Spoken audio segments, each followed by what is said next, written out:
présenté wu d'abord ñoon tekk gaa Sud FM ak également sunu auditeurs yi. salaamaaleykum sëñ Makhtar. waaleykum salaam. ñu ngi lay nuyu. di nuyu waa Sud FM yëpp. di nuyu aussi auditrice ak auditeurs Sud FM. yi nga xam ni ñu ngi ñuy déglu fii ci biir réew mi ak ci bitim réew. di nuyu aussi bépp suñu nattaango boo xam ni dañu nekk ak moom banque agricole te ki ci jiitu doon directeur général bi di Malick Ndiaye. donc ñu ngi ñëw fekk si la tey pour waxtaan ak yow ci li nga xam ni moom la banque agricole di liggéey di jëflanteeg ay clients di ko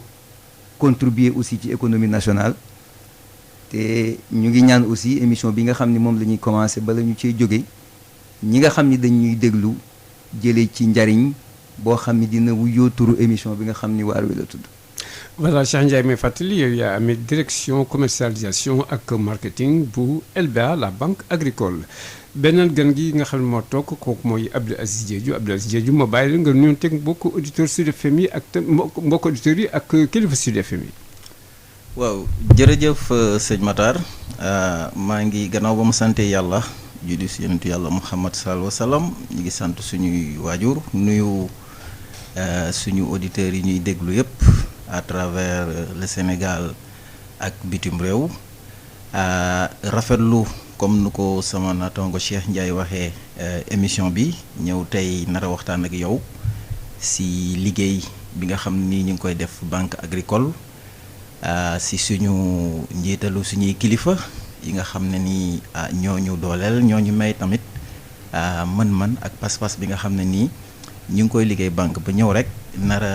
waxtaan ak sénégalais yi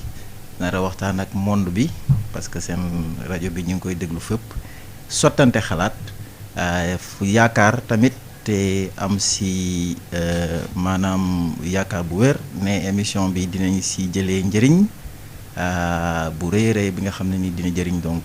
dëkk bi jëriñ économie bi jërëjëf. voilà Abdou Aziz Diédhiou may xamal suñu mbokku auditeurs yi yow yaa amee département études et stratégie loolu nekk lu am solo ak leneen lu am solo trop te nga xam ne actuellement monde bi yëpp ñoo ngi seen liggéey muy fond vert loolu jëm tam ci alam bi loolu sax dana am waxtaan yu am solo yoo xam ne également daan ko si waxtaan ndax am na ay jeexital yoo xam ne dafa jublu si askan bi ak ñi nga xam ne tamit dina am ay yenn liggéey ak tam ay produits yi également nga xam ni moom ngeen si fas yéene maanaam defar pour loolu donc léegi damay dellusiwaat directement si Cheikh Ndiaye sëñ Cheikh yow mi amee affaire lu jublu si commercialisation ak marketing d'abord li ñu bëggoon mooy tey jii en fait daal la jox nag moom occasion moom tey jii moom nga jaay sa banque loo tax nu bëggul d'abord activité yi nga xam ni banque bi voilà moom lay def nga leeral ko suñu askan bi. jërëjëf Makhtar donc dañuy am mbégte torop pour ñëwaat ci waxtaan ak sénégalais yi ci li nga xam ni moom mooy la banque agricole xëy na duñu commencer sax ci turu banque agricole parce que dafa am lu ko jiitu te li ko jiitu mooy caisse nationale de crédit agricole du Sénégal. CNCAS loolu nañu jëkkoon xam. moom mooy tur bi nga xam ni moom la ñu sénégalais yi gënoon a miine te xameñu ko. caisse nationale de crédit agricole du Sénégal ñu ngi ko sos ci atum 1984. booboog léegi daanaka mat na lu toll ci fanweeri at ak juróom-ñaar. te bu ñu koy natt ci dundu doomu aadama dañ naan daanaka banque bi mi ngi bëgg a passé waxambaane di dugg ci maturité boo xam ni wax dëgg yàlla li nga xam ni moom la ñuy xaar ci moom. war na koo mën a indi bi ñu koy créer aussi dafa am fu mu jógee maanaam dañu fi amoon couple boo xam ne moom la ñuy wooyee BNDES ak ONCAD ñu doon jàppale lu bari aussi wax dëgg yàlla mbayum Sénégal ci wàllu koom-koom ci wàllu jiwu ci wàllu lépp loo xam ni day yitteel baykat yi ci ONCAD ak ki nga xam ni moom mooy BNDES dañ cee toftaloon aussi ay sociétés d'encadrement ñoom aussi ñu doon jàppale ci wàllu financement bi ñu demee ba nga xam ni jafe-jafe yi am na ñu ni nañu sos banque boo xam ni li nga xam ni moom mooy mission première am mooy mu fexe ba koom ak jàppale ak financement dellu ci monde rural bi mais dellu ci dellun boo xam ni day doon dellu ni banque maanaam boo amee yitte ñu jox la boo liggéeyee ba pare nga delloo ñu taftal ñu ca aussi ni ñu kat loolu kese du doy ndax alal aussi dañuy jàpp ni am na lu ci nekkandi ci biir àll bi loolu aussi dafay laaj ngeen saytu ko di ko taataan pour que li ngeen yore mën a gën a am solo pour que ngeen gën ko mën a delloo donc boo xoolee mission bi nga xam ni mooy mission principale bi mooy mission wu financement wu agriculture comme ni nga ko waxee léegi mooy agriculture boo xam ni maanaam bu mag lay doon muy wàllu mbay mi muy wàllu càmm gi muy wàllu napp bi ak lépp loo xam ni dafa jëm ci alam bi donc loolu mooy mission bi nga xam ni moom lañ ñu sasoon ci 1984 ba ñu ko sasee aussi ñu ciy dox ay jéego di ci def lépp lu ñu man depuis 1984 mu am ay jaar-jaar yu bari yoo aussi yoo xam ni am nañ ko ci ndax mission bu mel noonu bu ñu la ko joxee li nga xam ni moom mooy sa yitte bu njëkk mooy naka laay def ba fekki ñi nga xam ni ñoom ñoo soxla alal ji ca fa ñu nekk man leen koo jébbal pour ñu liggéey ci loolu moo indi ginnaaw bi ñu joxee mission bi ñu ni kat il faut ñu samp réseau maanaam il faut ñu fexe ba banque bi nekk fépp ci Sénégal loolu mooy li nga xam ni moom mooy yitte bi nga xam ni moom la ñu nekkee ba tey jii ñu ngi koy gën di renforcer loolu moo tax moo ñu indi ñu dem ci région wu Sénégal yëpp samp fa agence particulièrement nag ci fi nga xam ni mooy zone de production yi zone yi nga xam ni dafay am une intensité de production agricole ak une intensité d'élevage ñu njëkkee foofu donc bi ñu doxi jéego di ci jëf. yan zone ngeen njëkkoon dem principale zone yi. maanaam boo xoolee ci zone yi ñu njëkk a dem Matam ci la bokk. xam nga koo xam ne dañu la sosee Ndakaaru nga daw région du fleuve njëkkee fa. daanaka am nga yéene ndax xam nga lañ la sant donc boo xoolee foofu la ñu démarré ginnaaw ba nag la ñu commencé di wesaaro dem zone sud dem zone centre Kaolack ñëw Tambacounda donc fépp foo xam ni wóor nañu ni fii am na potentiel ci wàllu mbay ñu dem fekk fa ña nga xam ni ñoom ñoo ko yittewoo ñu implanté fa agence. principalement yan xeetu mbay ngeen daan financé si zone yooyu. zone amul benn mbay boo xam ni tey jii dañu koy ber ci loo xam ni duñu ko jox financement mais dafa am loo xam ni ci wàllu mbay ñëpp xam nañu dooleem ci Sénégal boo jëlee lu mel ni gerte ku ne xam na ni am na doole yu bari ci Sénégal boo jëlee lu mel ni ceeb loolu aussi ku ne xam na am na doole yu bari ci Sénégal boo demee ci nord boo jëlee aussi lu mel ni wëteen nga dem côté Tambacounda wàcc jëm côté Kolda aussi loolu am na fa doole trop. donc boo ñëwee ci li nga xam ni moom moo féeteeg wàllu géej gi aussi wàllu horticulture foofu aussi mbay moomu am na fa doole donc loolu yépp la ñuy topp boole ko ak mbay yi nga xam ni maanaam suñu mbay cosaan lañ ko mën a woowee boo jëlee lépp luy dugub lépp luy mboq lépp luy sorgho lépp luy foño yooyu yépp la ñuy tënkandoo ci li nga xam ni dañ ciy dugal suñu alal pour jàppale ko ñi nga xam ni dañu koy def dañ koy bay donc liggéey bi nag du yam ci mbay kese ndaxte nit ki bu bayee ba pare war nga koo topp ba mu àgg ci ndax mën na koo jaay ndax mën na koo transformer ndax et cetera donc yooyu yëpp ci liggéey bi lay ànd donc bu ñu génnee mbay mi aussi dafa am yeneen yoo xam ni dañu ciy dugg xëy na bu waxtaan wi gënee xóot dinañ ci gën a ñëw maanaam li ñuy wax financer chaîne de valeur agricole daanaka loolu mooy yitte banque bi loolu mooy li nga xam ni moom mooy cœur de métier. léegi si affaire bi nga limee zone yi nga xam ni duggoon ngeen fa di fa jàppale ak ay xeetu mbay yi nga xam ni également moom ngeen leen doon jàppale yooyu nekk na yoo xam ni yu am solo surtout pour dundu sénégalais yéen si fan yooyu est-ce que yaakaar ngeen ni dimbale ngeen ñi nga xam ni ñoom ñoo doon def liggéey boobu ba askan bi yëg. waaw yaakaar nañ ni am na loo xam ni jot nañ ko cee def ci jéego maanaam boo xoolee. yoon wi nga xam ni topp nañ ko dafa am lu ko marqué li ko gën a marqué mooy bi ñuy doog a commencé xam nga li nga xam ni moom moo gën a jafe te li ñuy jàmbat mooy soit li nga xam ni taux yi nga xam ni dañ koy appliquer mën naa cher wala boog ñu ni ñu koy joxee du gaaw. bi ñu doxee ba 1997 ci la état du Sénégal toogaat ak banque bi toogaat ak mbootaayu baykat yi ni nañu jéem a tëggaat xool li nga xam ni. rythme bi nga xam ni moom la banque bi di doxee ci wàllu financement ba 1997 il faut ñu accélérer ko bu ñu bëggee suñu mbay am alal ju bari juñ ciy dugal loolu moom mooy indi benn protocole bu ñu signé woon en 1997 boo xam ni état bi dafa dugalaat loxoom ci biir ni kat man dama bëgg taux d'intérêt yi nga xam ni moom la banque bi di appliquer producteur bi man ma am lu ma ci subventionné ni kat mbay aussi bari na yàqu-yàqu dañoo bëgg bu amee yàqu-yàqu ñu am loo xam ne ñun dañ koy jël ci alalu état bi jàppalee ko banque bi pour mu mën a continuer mais mu bañ a arrêté di jox baykat bi pour mu continuer di liggéey yenn saa yi aussi mu am loo xam ni dépendrul ci baykat bi day jekk ba caag rek mu doon yàqu-yàqu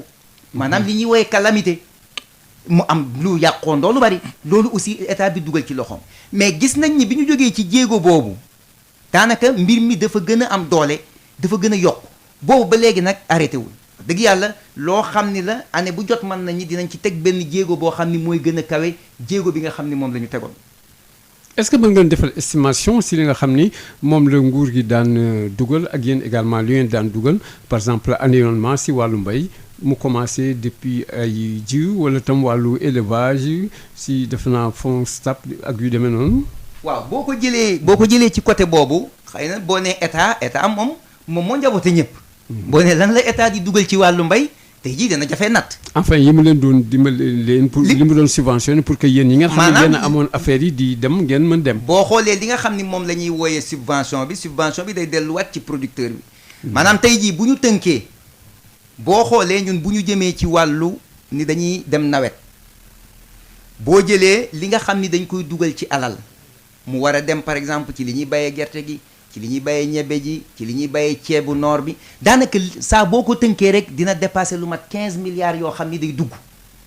bu dee wàllu mbayum noorum ceeb aussi daanaka di nga àgg ci lu tol noonu boo ñëwee aussi ci wàllu horticulture dana dépasser lu tol noonu donc noonu nga koy xayma maintenant boo paree nag bu année bi jeexee nga ni état bi man lii laa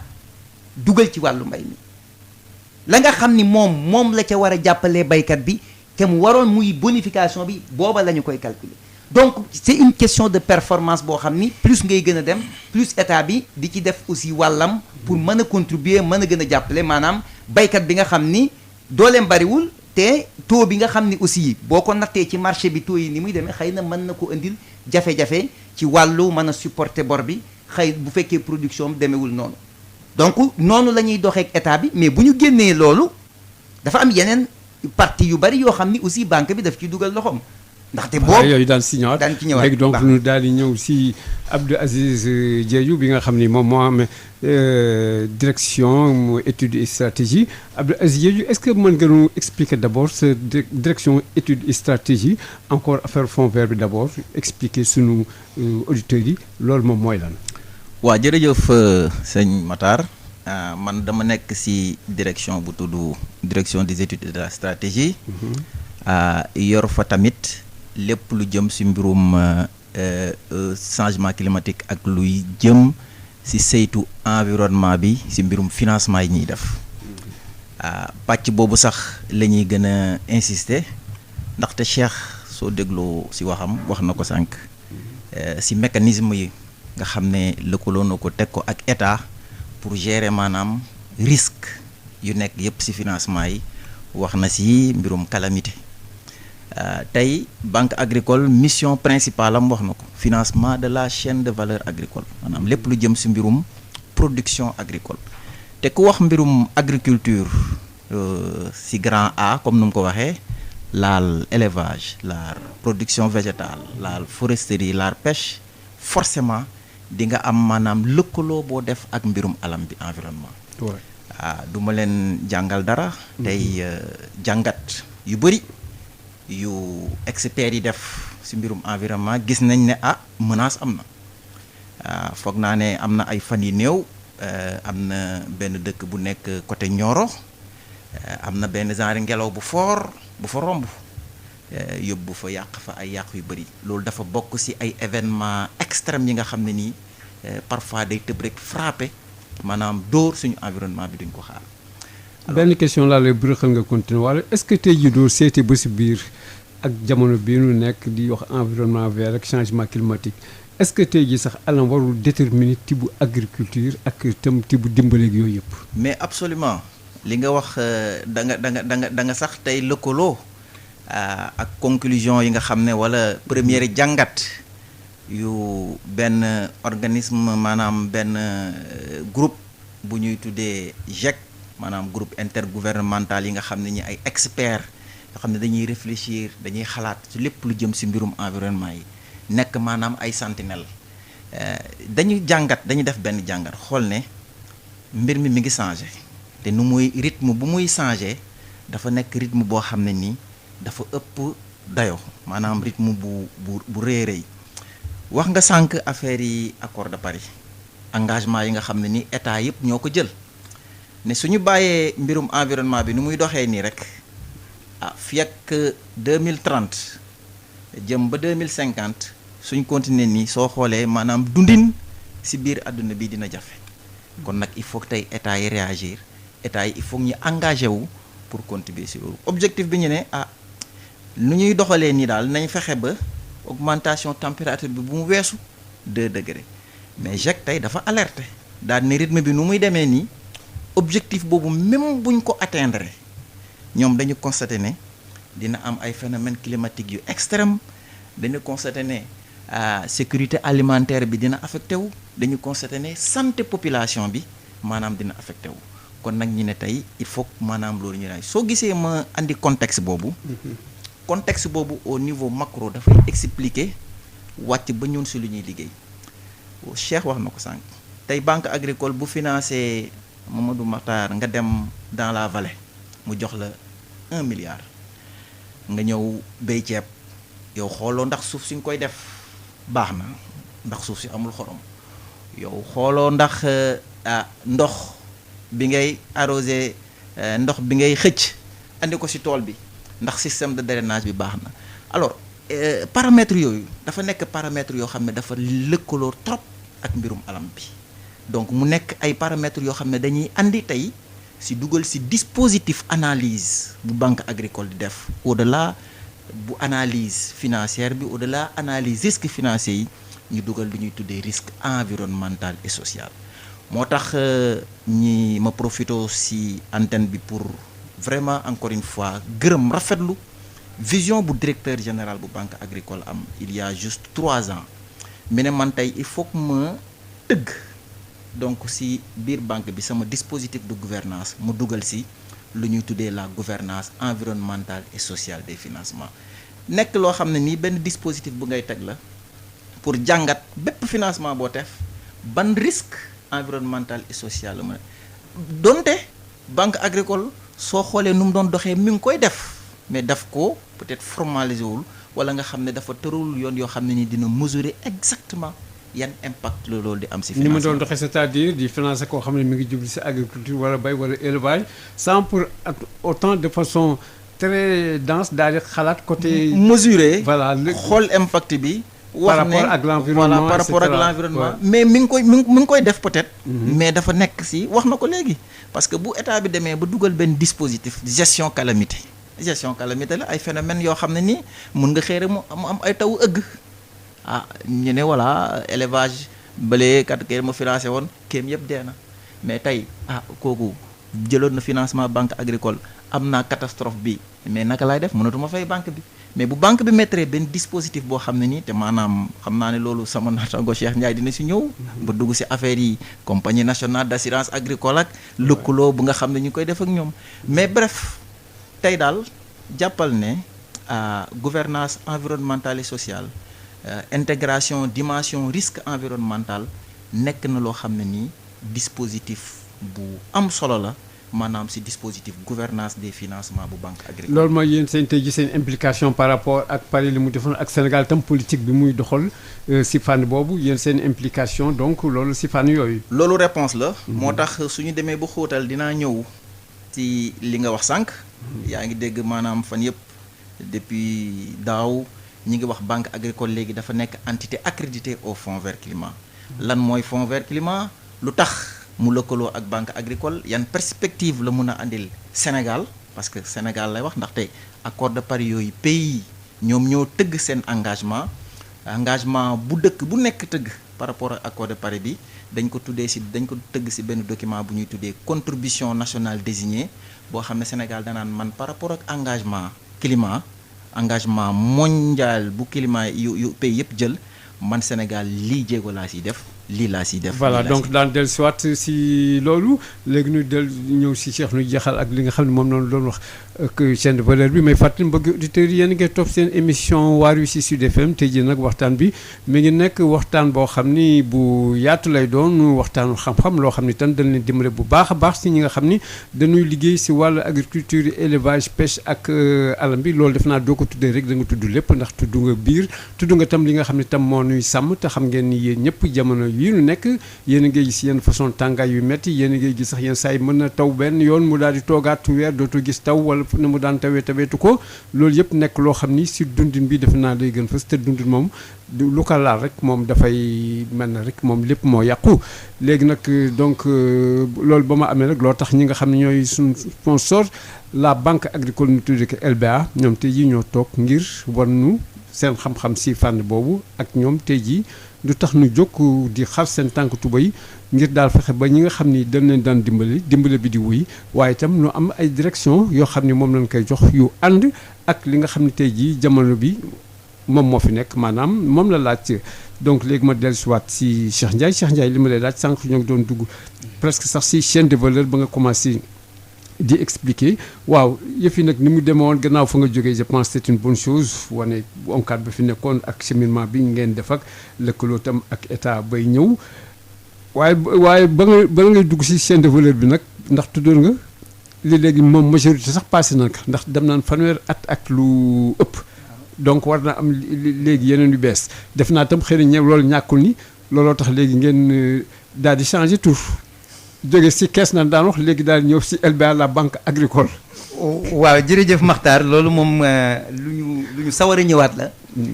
ndaxte même ci explication yi nga xam ni ci départ bi li nga xam ni moom la ñu doon sampee démarrage bi dafa am ci loo xam ni fokk ñu complété ko maanaam réseau bi nga xam ni moom la ñu yor nan la tëddee. maanaam dafa tëddee ci lu ñuy wooyee 6 zones. maanaam zone boo jël ci Sénégal boo nee centre boo nee sud boo nee est boo nee nord boo nee ouest ba Dakar maanaam muy 6 zones yi nga xam ni zone bu ci nekk dafay regrouper ay agences tey jii li nga xam ne yor nañ ko ci ay agences aussi daanaka mi ngi toll ci 39 yoo xam ni ñoo ngi fonctionner mais am na ci yoo xam ni 6 à 7 yoo xam ni ñu ngi leen di waajal donc ci biir 2022 bi yaakaar naa dinañ jege 45 wala 46 yoo xam ni dina war a mën a fonctionner loolu nag bi ñuy dox. muy màgg comme ni nga ko waxee mais yooyu nga tudd léegi la agence yi bari na yooyu. yan critères ngeen teg ngir daal lu implanté wu agence si par exemple telle zone prioritaire yi yan la woon si par rapport ak agence yi. waaw bu ñu delloo ci suñu mission de départ rek dinañ xam zone prioritaire yi ndax wax naa ni bu ñuy tànn lu ci bëri. ba ñu nee sos nañ ñu dañu ni fa nga xam ni fa la mbay ma di gën a yëngatoo fa la ñu njëkkee. donc ba léegi aussi ci dynamique boobu la ñu nekk parce que mbay kenn du ko financé xëy na boo nekkee ci biir Dakar bëgg financé koo xam ni day bayee biir Dakar donc fokk nga dem ba jege ña nga xam ni ñoom ñooy bay nga mën a nekk ci seen wet li ñu soxla nga mën leen koy jox ba pare di ko topp donc critères yi nga xam ni yu ci bëri moom la ñuy tànn bu ñuy dem ci àll bi mooy foo xam ni aussi dinañu fa mën a joxe koom boo xam ni dinañ ko mën a bayee donc looloo tax boo jëlee maillage bi maillage la boo xam ni jafe na peut-être nga gis ko ci maillage yi nga xam ni moom la ñu am ci système bancaire bi en terme d'implantation parce que fi nga ñuy fekk te doo fa fekk suñuy naataango bari na bu ñu jàppee rek agence yi nga xam ni moom la ñu mujjee tijji boo jëlee fu mel ni Pété mooy bi nga xam ni moom la ñu mujjee tijji fu mel ni Kanel ña nga koy waaj fu mel ni Mboro ña nga koy waaj fu mel ni Toubacouta ña nga koy waaj donc foofu ay zone la yoo xam ni xëy na boo demee boo fa fekkee banque agricole bala la faa keneen a fekk te damay rappeler aussi ci jëmmi jamono lu yàggul dara boo musaan jóge Kaolack di dem Tambacounda bu la opération bancaire raté Kaolack Tambacounda nga koy defee te tey boo demee Kaffrine banque agricole moo fa njëkk a implanté wu ba ñu fa jógee dañoo xuus jëm Koungheul boo demee Koungheul fekk ñu fa ña ngay pare boo xam ni ma nga Koupentoum donc maillage bu mel noonu lañ yor parce que zone boobu dañu jàpp ni c'est une zone qui est économiquement dense donc loolu dana firndeel un peu question bi nga xam ni moom nga ma laaj bi ñu doxee aussi ba jëmmi jamono ñu taxaw seetlu boobu ñu ngi ko def en 2018 li ñuy wooyee suñu plan d'affaires wala boog plan synergie 2022 lañ ko tuddee muy plan de développement stratégique boo xam ni dañ ko nas en 2018 bi ñu ci egsee ñu taxaw seetlu ñu ne kat mbir mi am na loo xam ni fokk ñu xool ko maanaam concurrence bi bari na actuellement ci système bancaire bi Sénégal dëkk bu ndaw la mais dëkk bu bari ay banque la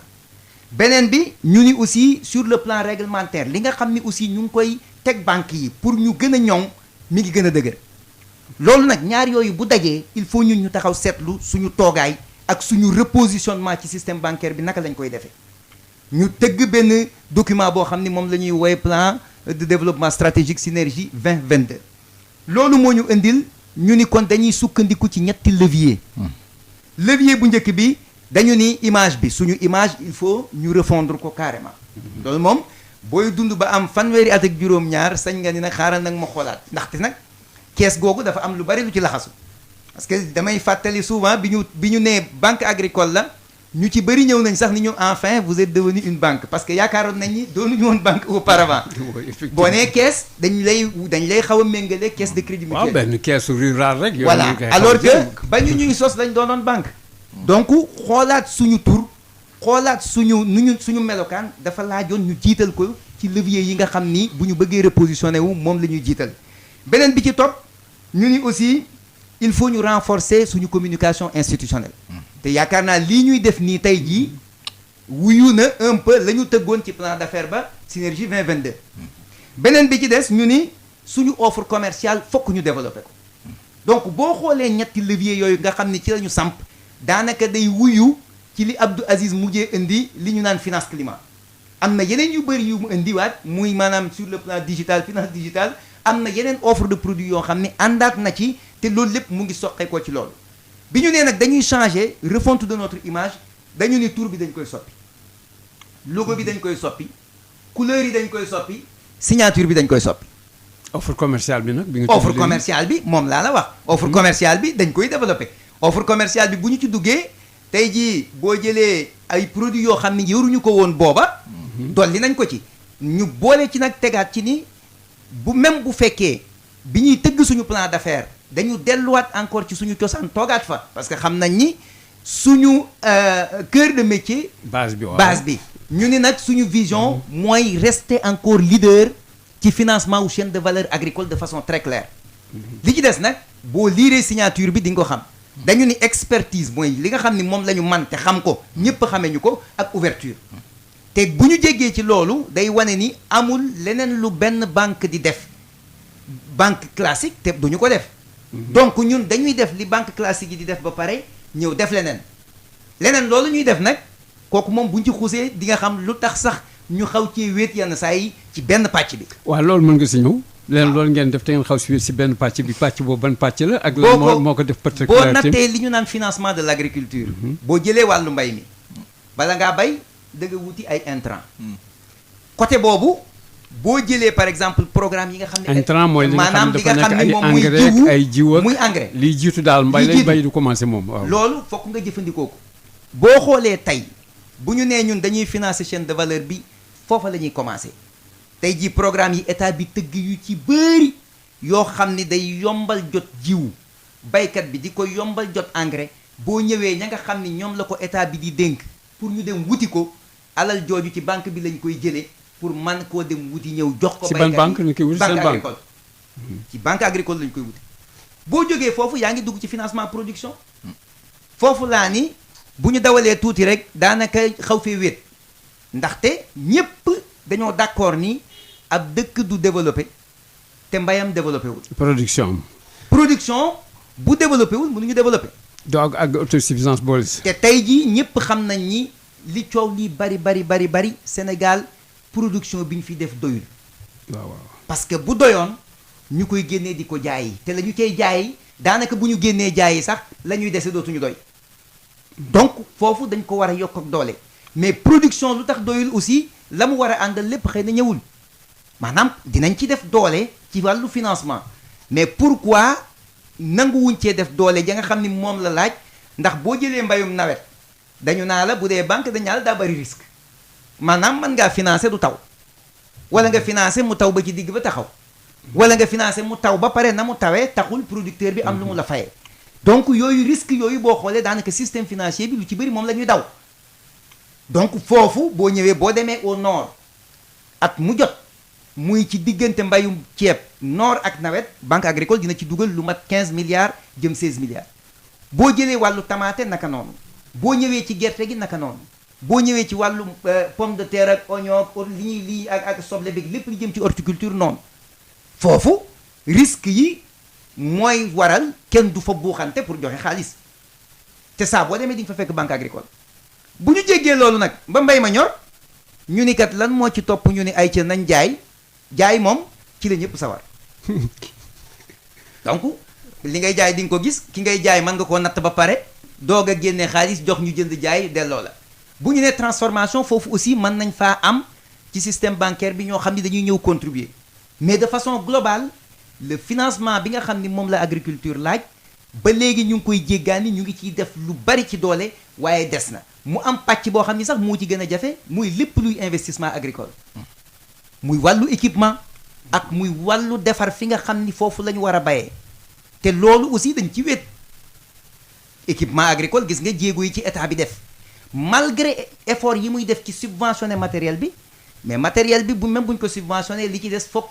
ki nga xam ni moom lañ koy jox jéggaani ko lebi ko pour man koo fay buñ ne 50% lañ ko koy subventionné fokk mu wuti 50%. 50% fu mu koy wuti si yéen. ci ñun la koy wuti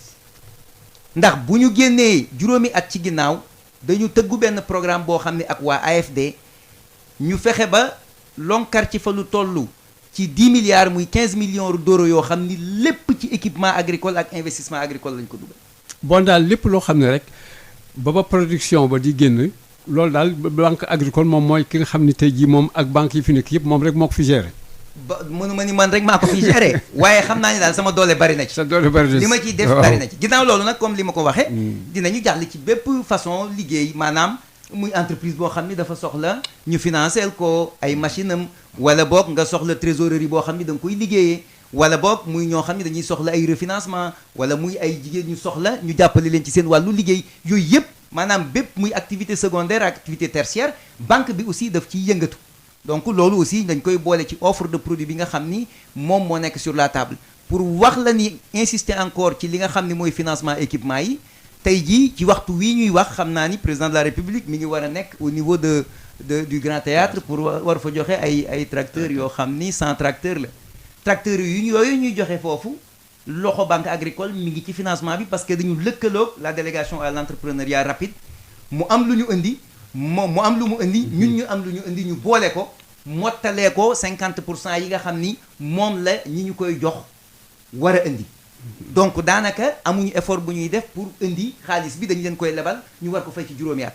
donc pour dire que yooyu action heure boo demee daana di nga fa fekk loxo banque agricole mu nekk fa ba keroog nag même ñi nga xam ni ñoom ñoo ëmb bay mi maanaam boo jëlee organisation yi nga xam ni dañuy dem ba toll ci benn niveau bi dañu leen di accompagner mën naa ci joxe benn mandarga tey jii boo demee ci ci waalo bi nga fekk fa ñuy bay ceeb di nga fa fekk ay union yoo xam ni tey jii maanaam boo jëlee union bu mel ni Bundum muy 3000 hectares ñu koy bay xam nga ñooñu soxla nañu ginnaaw tracteur ginnaaw moissonneuse batteuse pour génne ceeb bi soxla nañ yeneen équipement boo demee union boobu banque agricole financé na leen ñu jënd poquelin loo xam ni moom la ñuy curer matériel génie civil maanaam ñu jënd loo xam ni gradeur la moom la ñuy nettoyer seen ay mais yéen doo leen di financer si yan base ngeen leen di financer. ci base li nga xam ni moom la ñuy gis tous les jours ak ñoom. parce que dañoo yàgg ak ñoom. am na ay lu leen di. dañoo yàgg ak ñoom. te aussi suñu liggéey dafa am leneen loo xam ni moom moo ko nas mooy partenariat. tey jii ñun bu ñu demee ci vallée ba ni dañuy financer ba ñu fa nekkee ba léegi am na société bu ñuy wooyee SAED boo xam ni moo ñu fa jiitu. moom la fa état bi sampoon. moom sax moo daan financé auparavant bi ñu ñëwee ñu jël wàllu financement bi jox ñu ko ñu booboog léegi ñu ngi lënkaloog moom tey jii boo soxlaa xaalis ci banque agricole dañu naa la demal ci SAED mi nga xam ni moom la état bi dénk mu gérer wàllu mbay mi sur le plan technique ñu joxe seen visa que ni yow mi fii nga war a bay ñoŋ na te am na ndox suuf sa baax na te SAED moom mooy wut aussi ay agent ñuy ñëw di ñu saytu donc bu ñuy liggéey ñun du liggéeyu banque kese boo xam ne dañuy ñëw di ko def mais dafa am liggéey boo xam ne liggéeyu développement la. da ngeen lëkkaloog ñi nga xam ne ñoo nekk ci terrain ak liggéeyu développement. parce que nag développement, bu ñu oui. génnee ci loolu aussi ñun ay agent de développement la ñuy doon ba pare doog a doon ay banquiers. voilà defe naa jot ngeen dégg léegi li nga xam ni Cheikh Ndiaye moom la doon expliqué def naa sax mi ngi leeral seen bopp si maanaam fi nga xam ne foofu ngay jaar pour mën jot ñoom seen ay financement ak état bi également yi nga xam ne moom lay joxe ak ñoom tam loxo yi ñuy dugalante ba nga xam ne loolu mooy yombalal kii baykat bi wala organisation bi wala ku bëgg def dara si wàllu mbay wala élevage wala lu mu mënti doon rek nu mën am li nga xam ne moom lañ soxla si wàllu jumtukaay ak yu demee noonu léegi nu dellusiwaat si Abdou Aziz Abdou bi moom nee na ma koy préciser bu baax a baax Abdou Aziz Diédhiou voilà sànq bi ñuy bàyyante ñoo ngi doon nekk tout juste si affaire fond vert nga waroon dellu si pour expliquer nu loolu. lan lu mu tëgg voilà maanaam luy fond vert. voilà pour mu dellusiwaat tout si fond vert damay continuer waat. maanaam expliquer la dox bu ñu dox bu ñëw foofu. sànq sama naataango Cheikh sama collègue ba muy wax na ci plan stratégique bu banque bi tëral muy synergie 2022 maanaam juróomi at yi 2018 ba 2022 orientation boo xam ne ni banque bi daf ko teg tënk ko ci benn vision bu leer bi nga xam ne nii vision bi maanaam lal bi mooy comme nu mu ko wax rek ñi ancré wu wane suñu doole suñu professionnalisme ci financement chaîne de valeur agricole waaye aussi ubbeeku boobu nag ba ñuy tëral plan synergie 2022 dañ ci def am ay composantes yoo xam ne parce que wax na ko banque rôle am financement la ku ñëw soxla financement nga financé mais pour nga mun a financer dafay fekk tamit nga am benn lii maanaam de ressource maanaam xaalis bu dëgër donc ci composante synergie 2022 boobu daf ci am benn pàcc bu am solo bu tudd consolidation de la structure financière de la banque parce que sollicitation yi bëri na ressources yi au niveau de la place bancaire yombul te clients yi soxla nañ financement mais wax na ko banque yi boo dem ñu ne la crédit bi dafa cher crédit bi maanaam pour nga am crédit ci banque dafay métti te soo xoolee encore une fois lu ma waxoon ci composante bu banque agricole di financer daf ci am maillon boo xam ne ni changement climatique environnement bi daf leen la important bala ñuy ñëw foofu nu bàyyi def naa war nañ ñëw léegi si li nga xam ni moom mooy publicité bi ñuy def pour la banque agricole LBA ak sunu technicien Pape Dieye pare nga.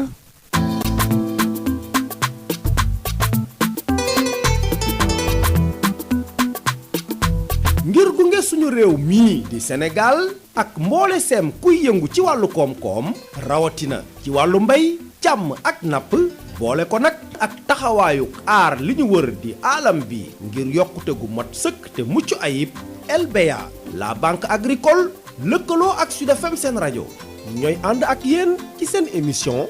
waar wi la banque agricole LBA di banque bi xarañ te ubbeeku.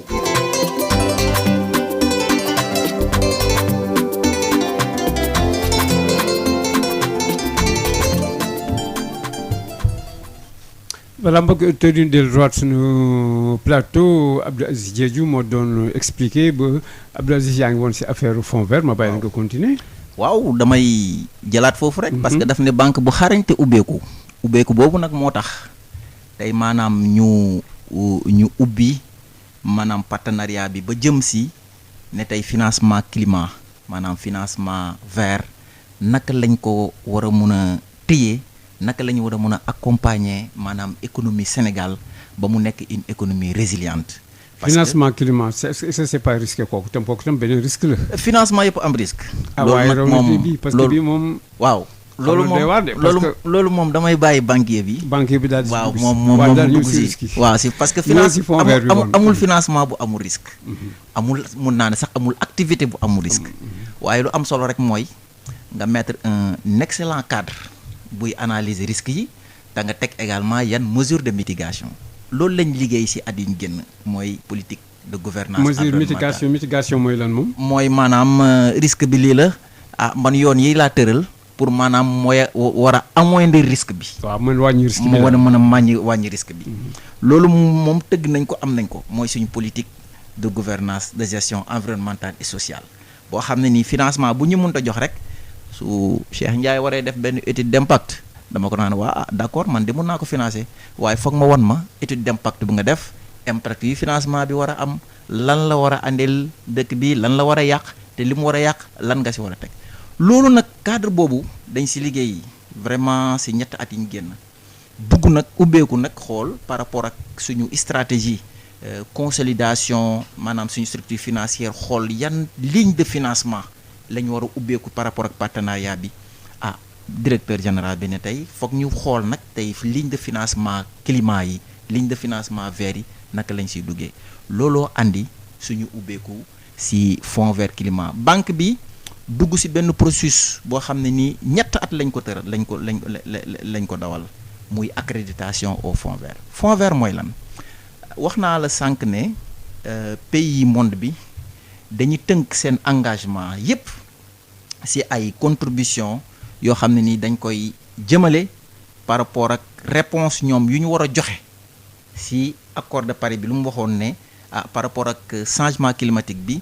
il faut que dëkk bu nekk jox ñu contribution moom la ñuy tuddee contribution nationale désignée ne ma man par rapport ak engagement yi lii laa war a andi lii laa war a andi. en retour dëkk yooyu lu ñuy am. en retour mais c'est sauver le monde c'est sauver le climat pour sauver également nos économies.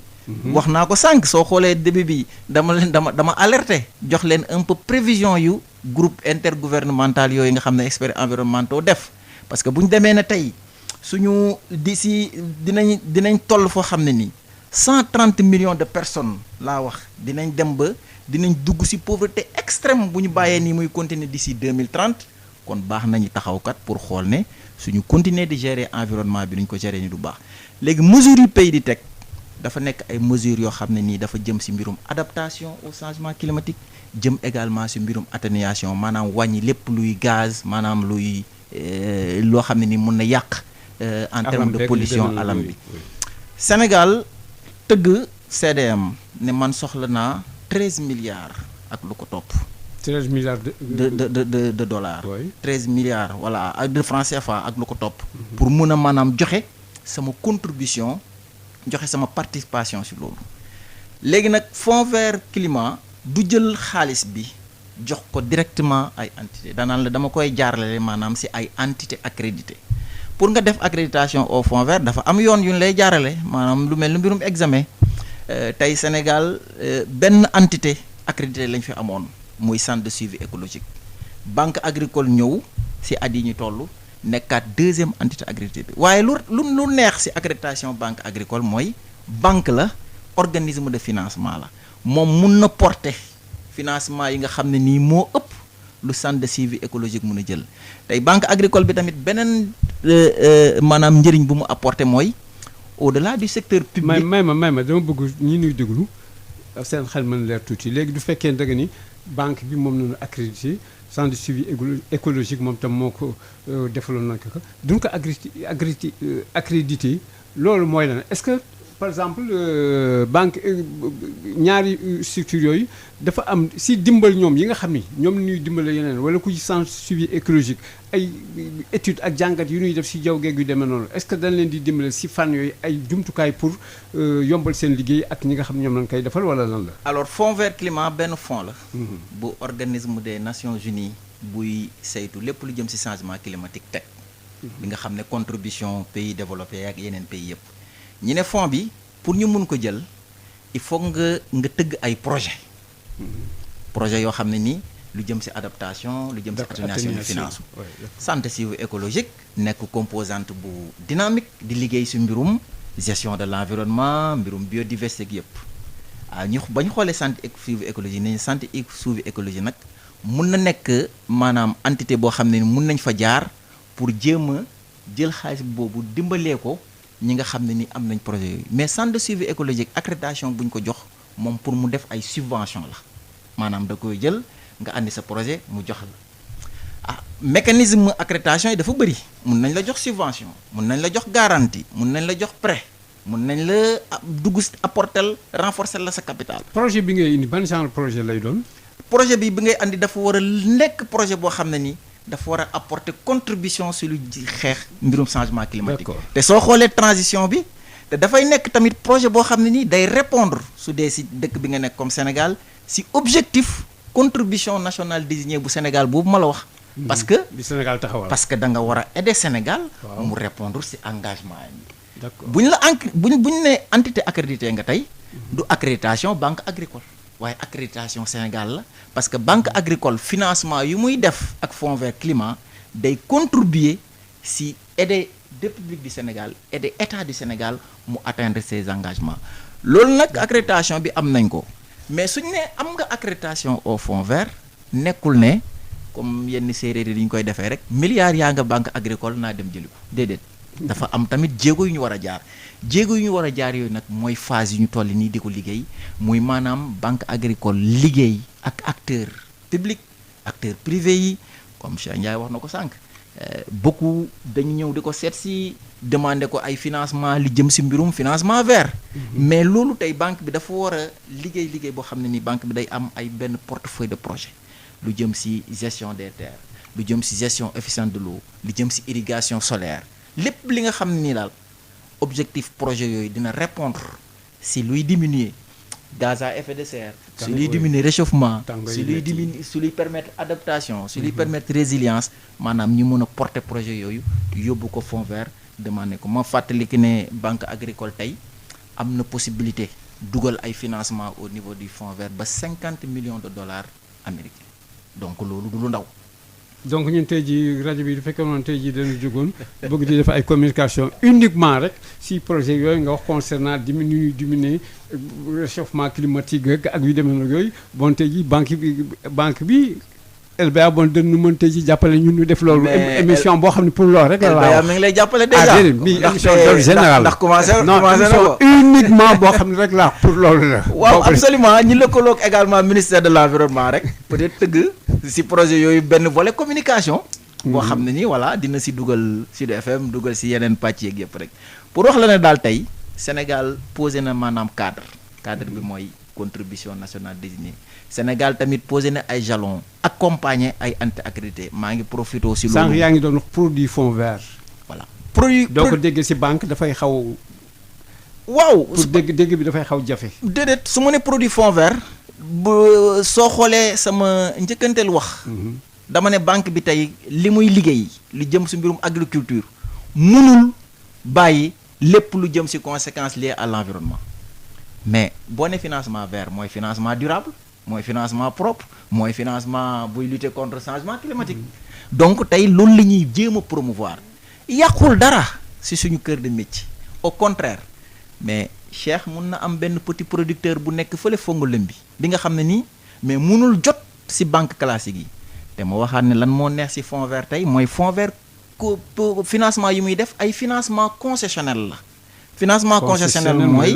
financement yi nga xam ne nii maanaam dafay permettre ku amul doole accéder si banque classique yi mag yi banque nga xam ne nii yenn taux yi mënoo see jot fonds vert may na la nga mun a am chance peut-être ay say projets yi ngay tëgg nga am financement yoo xam ne day faciliter maanaam accès au crédit nu tax parce que dañ naan en général couche yi nga xam ne nii moom la changement climatique yi di laal ñooñu c'est des couches vulnérables maanaam dañuy sensible donc looloo tax mel na ñan identifier ngeen leen. waaw couche vulnérable yi ñuy dëkk si yenn zone yoo xam ne nii tey ay zones yoo xam ne nii événement extrême yu ma wax mun na leen laal. soo jëlee lu mel ni jigéen ñi parfois dañ naan la bëgg nañ béy waaye mënuñu accéder à la terre peut-être que ñooñu tey suñu wala ñu ñëw seet si Cheikh Ndiaye laaj leen ay garantie wala ñu mun laaj leen ay yenn sûreté yoo xam ne dañ naan peut-être mënuñu ko am mais yooyu nag tey fonds vert dina la permettre nga tëgg ay mécanismes yoo xam ne dañ naan ñii nga xam ne c'est des couches peut-être parfois exclues du système de financement classique naka lañ mun a xool à partir du développement de l'inclusion financière ba accompagner leen moo tax banque agricole tamit moo wax la ne am na benn politique genre bu nga xam ne nii daf ko orienté ci jigéen ñi ci jeunes yi nga xam ne nii dañ leen war a mun a accompagner voilà ñi développer ay activités yoo xam ne dañ leen permettre donc ñu nekk des activités yoo xam ne day renforcer seen résilience par rapport donc au changement yéen a ko wax de. waaw loolu. daanu ñëw ci ambition après. incha allah. daanu ñëw ci ambition après bon Cheikh Ndiaye nu dellusiwaat si bon sànq def naa ñoo ngi doon bëgg jege affaire risque yi. waaw ba sànq bi di waxtaan sax maa ngi doon wax waaw ñun ñoo ngi wax risque te defe naa gis nañ fi sax benn lu mel ne compagnie nationale d'assurance ak yu demee nag yooyu si wàllu partenariat kooku lu ngeen di def pour par exemple dégg nga sànq ba tey Abdou Aziz yaa ngi ko dégg muy wax surtout affaire bu maanaam adaptation atténuation yooyu itam am lu mu laaj ak yu demee nag yooyu léegi ma doon laaj si donc si seen wàllu partenariat ak loo xam ne par exemple dafay jublu si wàllu risque kooku tey ji loolu si mën wax loo xam ne itam banque bi également mi ngi liggéey si loolu. waaw jërëjëf Makhtar donc bala maa dugg peut-être ci loolu sax dina xaw a xuus tuuti ci wàllu càmm gi aussi ndax wax nga ko ci bi ngay door. yëpp la kay. tudd nga fi FONSTAB. muy sunu nappkat yi sax duñu leen bàyyi. waaw ak nappkat yi aussi. waaw nappkat yi aussi dinañ ci. parce que ñoom ay risques yu garaaw a garaaw. waaw dundee sànni yu kenn xamul sa géej gi la jëm. waaw ñoom it jëflante nañoo ak ñoom. comme ni ñu jëflanteeg sàmmkat yi aussi mais boo jëlee sàmmkat yi maanaam depuis lu romb fukki at. ñu ngi ciy jëflanteeg fonds boo xam ni moom la état bi mettroon en place ñu koy wooyee FONSTAB. fonds de stabilisation. donc boo xoolee concours yi nga xam ne ñoo ngi koy def mu jëm ci wàllu càmm gi lu ci bëri banque agricole ak FONSTAB ñoo ciy lëkkaloo pour mën ko def boo xoolee ci at yi ñu génn rek daanaka li ñu ci dugal dépassé na milliard ak lu topp. ci loo xam ni ay financement embauche lay doon te doyul. li nga xam ni tey jii moom la ñuy ëpp lu ñuy jànkoonteel boo xoolee ci période bii ñu nekk muy wàllum tabaski saa buñ ci tolloo rek suñu xel day wane day jàpp ni war nañoo mën a gën a dooleel suñu wàllu càmm. te ginnaaw càmm gi aussi war nañoo mën a gën a améliorer même race yi nga xam ni moom la ñu am. te tey jii boo xoolee depuis ñaari at ñu ngi ciy liggéey ak ñu mel ni ANIPL di nga ko dégg intensification laitière association donc ñooñu aussi ñi nga xam ne dañuy importer ay jeunistes yoo xam ne dañuy ëmb maanaam ay xeeti nag yoo xam ne bitim réew lay jógee te bu ñuy ñëw dañuy ëmb ñoom aussi ñu ngi ciy liggéey ak ñoom pour war a mën a yokku non seulement ñu améliorer race bi waaye mën a yokk aussi li nga xam ni moom mooy production laitière. am na race bu bëy yu ñu fi bëggoon dugal te mu jógee. yooyu aussi am na ci yoo xam ni day ànd programme bi ANIPL mujjee tëgg. boo xoolee bi muy ñëw ànd naag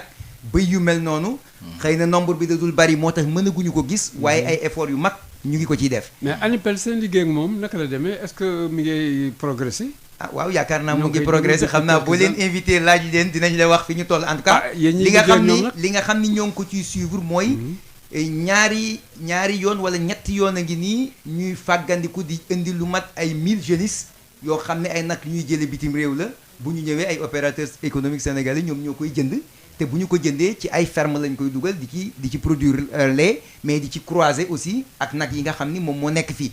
donc loolu moom mën nañ ko ci jàpp. beneen bi transaction ak ñoom est-ce que mi ngi jaar yoon maanaam. waaw alhamdulilah waaw li nga xam ni ñu ngi ko ciy def aussi ñi nga xam ni ñoom ñoo koy jënd ñoo koy yittewoo. bu ñu ñëwee gis ñu comme que ñun suñu volet financement aussi day dem ci wàllu càmm gi bu ñu laajee xaalis boo xam ni day dugg ci loolu aussi ñu jàppale leen. pour que nag yi bu ñu ñëwee rek mën a am borom ñu mën leen a dugal ci condition yoo xam ni xëy na dina mën a ñoŋal seen nekk fii ba ñu mën a adapté wu. remboursement. waaw côté remboursement aussi wax dëgg yàlla ñi nga xam ne ñoo ngi ciy jëflante ak ñoom aussi ñu ngi remboursé. mais ñoo ngi si tabaski bi actuellement nii laa damay def rek benn buruxlu sàccaali tuuti si seen temps. voilà sànq yaa tuddoon na sànq FONSTAB mais balaa may kii fond boobu naka la demee ak actuellement fu mu toll. waaw FONSTAB lu tax état bi tegoon ko mooy lépp li nga xam ni ñu ngi ko doon tudd boobu ba léegi maanaam nga bëgg a jot ci alal mënoo cee jot ndax sa doole néew na amoo garantie wala nga bëgg a jot ci alal li ñu la ciy teg muy taux d'intérêt bari boo xoolee FONSTAB ci ñaari tànk yooyu la taxawee ak ñun depuis bi ñu commencé liggéey ak ñoom maanaam benn fonds de garantie boo xam ni dañ naan kat Abdoul Aziz bu ñëwee bëgg alal te lii nga xam ni moom lay bëgg doolee garantie am mayu ko ñu mën a sukkandiku ci fonds boobu jox ko pour que banque bi mën a am wéeruwaay beneen bi mooy bu Abdoul Aziz ñëwee bëgg a def benn projet FONSTAB am fonds boo xam ni moom lay wooyee fonds de bonification boo xam ni da ciy tibb subventionné ci Abdoul Aziz Diédhiou pour mu wàññi taux d'intérêt bi donc boo xoolee logique ci benn logique la ñu nekk bi ma lay wax protocole cadre bi nga xam ne signé woon nañ ko en 1997 sorewul ak li Abdoul Aziz Diédhiou di wax ci jëggaani bi ñuy def pour wuti alal ju yomb parce que même alal ju yomb jooju ñuy wuti tey ji à travers le fonds vert climat bu ñu ko indee fii ñi ñuy jox alal ju yomb ji duñ ñu bàyyeeg suñu sago lu ñu neex ñu teg ko ci bu ñu la joxee alal ju yomb ni la alal ji kat 1% laa la ko joxe wala 0% danaa la doo passé 1% boo koy joxe waat donc loolu moo tax suñu ubbeeku ak suñu lëkkaloog ñoo xam ne dañu yor alal ju mel noonu am intérêt pour ñi nga xam ni ñoom lañu war a jëflanteel au niveau local parce que saa bu ñu ci jotee rek mu am njariñ boo xam ne day feeñ rapidement ci taux d'intérêt yi nga xam ni moom la ñuy appliquer donc loolu aussi bëggoon naa ko ci boole. beneen bi mooy li nga tudd ci wàllu risque dugg nga ci léegi parce que boo jëlee risque mën nañ ko jàpp ci côté yu bari tudd nga compagnie nationale d'assurance agricole du Sénégal compagnie boobu mën nañ ni ba ñu ko sosee ba léegi mook banque agricole dañoo lënkaloo doon benn maanaam boo jëlee ci mbay mi nga xam ni day wéeru ci mbay moo xam ni irrigation lay doon maanaam dañuy indi ndox di ko ci def mbay moomu bi ñu ko commencé ci vallée bi ba léegi bépp crédit bu ñu ciy joxe compagnie nationale d'assurance agricole day ñëw def ci loxoom ci wàllu assurance boobu ci compagnie di def aussi da nga ciy gisaale contribution état parce que bu prime bi waree jar 20 000 état bi moom mooy fay 10 000 donc prime bu ñu subventionné la depuis quelques années gis nañ li nga xam ne moom mooy am ci mbayu nawet bi foofu dafa am beneen type d'assurance bu ñuy wooyee assurance paramétrique assurance indicielle boo xam ne ay natt la ñuy def ci ni muy taw ak ci jaww ji pour mën a indemniser ni waroon naa taw ci diggante bi te tawul kat kon kii war nañ koo indemniser loolu aussi depuis ñetti at wala ñeenti at ñu ngi ci xuus ak compagnie bi ba daanaka suñu portefeuille lu ci bëri bu ñuy dem di financer ji day fekk compagnie d'assurance agricole ànd ak ñun bi nga xam ne nag moom moo ci gën a xóot mooy que ni ñun dañu dem ba bokk ci capital bi pour wane fullaal joo xam ni fullaal nañ ko compagnie bi tey jii boo demee compagnie bi banque agricole am na 10% ci capital bi te suñu yéene nag mooy yokk ko ndax banque ak assurance dañoo war a mën a ànd surtout ci li nga xam ni moom la ñuy liggéey donc ñun ak ñoom dañu bokk ay projets yu bari yoo xam ni dañu ciy liggéey boo génnee tibu assurance boobu da ngay duggaat ci beneen fànn tey jii bu ñu mën naa ko jëlee ci zone yi nga xam ni fi la ñuy intervenir boo demee dans la vallée dañuy financer lu bari ci ceeb bi mais dañuy seet ni bu ñu financer ceeb bi ba ñu bay ko ba pare ceeb bi lu ci bëri ñi nga xam ni ñoo ko war a soxla jënd ko pour mën ko transformer dañuy am problème mu koom ndax kat tonu padi daanaka bu néewee ba néew dina jar 20 junni ak juróom tey jii bu ñu nee par exemple 300 000 tonnes de padi la ñu war a transformer ay transformateur war ko jënd boo amul lu mat 37 milliards doo ko jënd alal ju bari la te bi ñu wootee ci autosuffisance en riz. ñu bëri 37 milliards nga wax de. 300 000 jëleel 300 000 tonnes fois 125 000. Oui. Il faut 37 milliards pour nga jënd ko te ñu koy transformer usines yi nga xam ni moom la ñuy teg usine ba ca gën a cher daanaka du ëpp 200 millions. donc kooku boo ko bëggee laaj garantie pour mu mën a jot ci alal ju bari ju mu mën a jënd ceeb boobu pour transformer ko dana jafe. bi ñu tolloo foofu ak ñoom ñu saytu dañu nañ dugal yeneen mécanisme de garantie yoo xam ni dina wàññi risque bi ñu ne lan la ñuy def ñu ne nañ def tierce détention ñu dem ci suñu ubbeeku aussi waxtaan ceeg organisme bu mel ni USAID ñu amoon fa benn projet bu ñuy wooyee naatal mbay ñu discuter ak ñoom ñu ni kat ñoom d'accord nañu ànd ak ñun ànd ak ñi nga xam ne dañuy transformer pour jàppale leen ci mécanisme bu bees boobu ñu xool naka lañ koy tërale li ci ëpp solo te gën cee am neex mooy que ni bi ñu koy commencé projet bi dañi man maay financer frais wu tierce détention yépp tierce détention mooy bu padi bi ñëwee dugg si ci usine bi ñu bàyyi ki nga xam ni moom usine bi ñu jox ko alal jum ko jëndee bu dee milliard la soxla ñu jox ko milliard mu jënd stocké padi bi commencé transformer mais nag lu mu transformer dañuy lënkaloog beneen société boo xam ni day ñëw toog lu ñu transformer mu bind ñu dugal ci magasin mu tëj boo waree jaay ñun banque bi nga xam ni ñoo joxe woon xaalis bi ñun ñooy joxe ndogalu jaay te bala ñoo joxe ndogalu jaay xaalis bi daal dugg ci compte bi loolu société boobu di ñëw di intervenir da nga koy fay mais loolu USAID ci projet boobu dafa jàppale transformateurs yi ci benn at bu njëkk bi à 100% ñu dem ñaareelu at bi mu rot ci loxoom dem 60% ñetteelu at bi dem 40% ñetteelu at bi ñu bàyyi tey jii transformateurs yi tey jii boo demee dans la vallée bu ceeb jotee même bu ñu fa dugalee 10 milliards yooyu mécanisme de tierce détention bi ñi nga xam ne ñoom ñooy transformer ñoom ñoo koy gérer ñoom ñooy fay frais yi. te ñoo ngi koy def te ñu ngi koy fay te ñu ngi rembourser ba mu jeex tàkk bi ñu jógee foofu ñu ni lii kat comme que dox na fii ci puisque ñun dañoo yaatu ci nu ñuy doxalee ñu ni nañ dem zone sud bu ñu demee foofu anacarde banque fa maanaam darkase baa nga fa te xaw na am jafe-jafe ñu dem fa waxtaan ak opérateur ya fa nekk wax leen système bi ni muy tëddee ba ñu ko defee at mu njëkk mi ñu njëkk a ñëwee zone sud maanaam Ziguinchor ak Kolda ak Sédhiou dugal nañ fa lu ëpp 1 milliard 2. 1 milliard 2 boobu ñu fay ko ba mat maanaam ci jënd anacarde bi oui. ci mécanisme tierce détention man ko exporter bitim réew wala man nga man ko jaayaat at ba ca topp ñu dugal ci 2 milliards donc ñu ngi waat ci 3e année bi ak financement ak ñoom yeneen aussi maanaam xeetu sécurisation daal di ñëwaat yu bees yoo xam ne état bi teg na ci loxoom jàpp na ci muy système de récépissé d'entrepôt ñu ànd ceeg benn loolu mooy lan maanaam système de récépissé d'entrepôt mooy loo xam ni dafay jàppale ki nga xam ni dafa bay ba pare wala mu am marchandise am moo xam ni daf ko am te prix marché bi neexul maanaam tey ni soble demee waaw nañ jël soble parce que am nañ exemple bu doy waar soble saa ngi bari ci dëkk bi nit ñëpp xam nañ ni soble bi sénégalais yi soxla nañ ko mais amuñu fu ñu ko denc mënuñu ko denc ba keroog ñu koy soxla donc li ñu man rek mooy lii di yàqu lii ñu koy jaayantu tey jii système boobu bu toogoon am infrastructure yam war a am tey jii maxtaar boo yoree sa 100 tonnes soble ñun le prix bi 100 francs lay jar maanaam da ngay ñëw ci entrepôt bi dénkaane ko fa ñu jox la benn këyit muy récépissé booy wane ni kat maxtaar déposé na fa 100 tonnes soble bi ci condition yi la nekk qualité bi lii la donc bañ mu leer ñëpp ñu ni prix bi nga xam ni bi mu ko fay déposé 100 francs le kilo wala 200 francs le kilo ñu ni prix boobu la duggee loolu ngay yore këyit boobu boo ñëwee ci banque bi ni man kat am naa fële 100 tonnes soble këyit baa ngi nii banque bi jox la financement bu tolloo 80% wala 75% ci këyit boobu nga xam ni moom nga yor parce que ka fa nekk moom mooy garder soble ba moom mooy assurer qualité ba moom moo koy garder ba keroog muy génnaat ñu fay ko système mécanisme boobu testé nañ ko ci anacarde diggante daaw ak ren liñ ci defoon lépp dañ ko remboursé ba mu jeex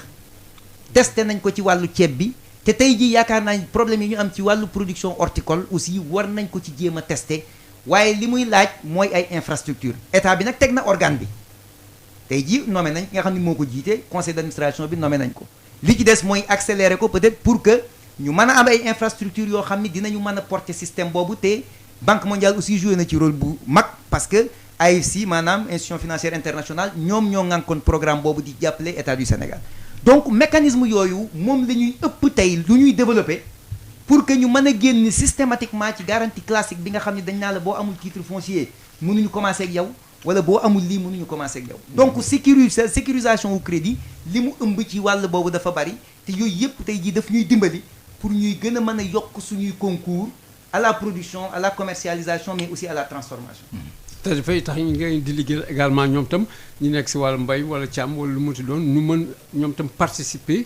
par rapport ak li nga xam ne moom lañu war a dugal. waaw parce que aussi nag ndimbal aussi da cay fekk loxol borom parce que aussi boo wootee ni kay leen dimbali ma na fekk aussi nga mën a làmb ci sa poche nu mu néew ak a bari teg ko ni man kat am naa lii dama bëgg ku ma mottali te loolu aussi nag wax dëgg yàlla ñu ngi ko ciy gis li may wax naan dafa mel ni sax boo xoolee jamono jii nit ñi dañuy delluwaat ci suuf si dinaa jëlaat encore ci soble. suuf si jeex na. bëgg naa ko waxaat ci soble waaw bu baax a baax ñoo ngi jël sol bu baax a baax mais bëgg naa ñu wax ci parce que boo jëlee soble tey. boo xoolee at yi ñu génn njàmbat bi lan la woon mooy que ni nañu wàññi importation bi. waaw production bi doyul. waaw nañu wàññi importation bi. ba producteur locaux yi jaay. ba pare waaw. waaw tey dafa mel ni dafa am beneen xeetu producteur bu fi nekk muy ñi ñu woy agrobusiness. daanaka suñ production locale moom moo dem ba xaw a sax xatal producteurs yu ndaw yi maanaam ñi koy def dañ koy def. am ci rendement yu bari ça veut dire que foofu aussi war nañ ci mën a réflexion boo xam ni dina mën a permettre nit ñi nga xam ni dañuy bay ñu mën a jaay ci njëg ou bien dañ koy transformer ou bien ñu wut ay entrepôt yoo xam ni dina ko mën a gàddu pour que Sénégal mën ko lekk ci atum lëm mais man li ma bëgg a laajte comme situation bi nga décrit léegi est-ce que banque bi rek voilà mën na xool situation bi ni mu demee waxuma sax état banque bi moom puisque moom tam dafa amee xaalisam ci liggéey daal ni bon taxal man ma jóg si wàllu entrepôt ma defar ay entrepôt wala am koo xam ni dafay ñëw si ay organisation paysannes yi proposer leen dana bëgg defar entrepôt yéen tam ngeen dugal xaalis état dugal xaalis comme ça nu taxawal. loolu régler le problème loolu kay maxtaar foofu la ñu war a xam nga ku koy wax. daa fekk kay ngir sa loxo nekk ca. xëy na kay na mu war a toll tey ak na mu war a yaatoo. ak nañ ko war a organiser ci la ñuy wax ni lii Abdoul Aziz di tudd ci ñu dem jéggaani parce que aussi alal ji nga xam ni moo lay permettre tey jii nga mën a financer infrastructure yu mel noonu alal ja war naa bari te war naa yomb te fa nga koy jëlee yéen banque yéen waa taxawal fa nga koy jëlee maanaam tey jii bu ma Maxtaar defalee maanaam téeméeri million ci comptam mais bu subaa mën na koo jël si téeméeri millions yooyu mënu ma ko jox Abdoul Aziz mu fay ma ko ci fukki at donc bu may wuti xaalis boo xam ni bu ma koy jox Abdoul Aziz ci fukki at la ma koy fay damay dem ba fexe ka ma koy jox mu lebal ma ko ci fukki at wala fukki at ak juróom loolu mooy jéggaandi bi te bu ma koy lebal aussi ma fexe mu joxe ma ko ci condition yoo xam ne bu ma joxee jox ko Abdoul Aziz bu tabaxee entrepôt nga xam ni dina ko mën a yore 15 ans wala 20 ans mais dina ma mën a fay entrepôt ba du yàqu te du ca sonn te dina am rentabilité. ouais. lu ma yokk si lu mu wax. parce que lu am importance la wax tey. pour loolu la encore lëkkaloo. bu financement bu ñuy def ak perspective yu ñu am si financement. xam nga wax na ko dafa laal si production bi tey. te ma joxe benn exemple. tey soo xoolee si mbirum irrigation maanaam pour utiliser arrosage yu ñuy utiliser si zone des Niayes yëpp. soo xoolee pompe yi ay pompe diesel lay doxee. yu si bëri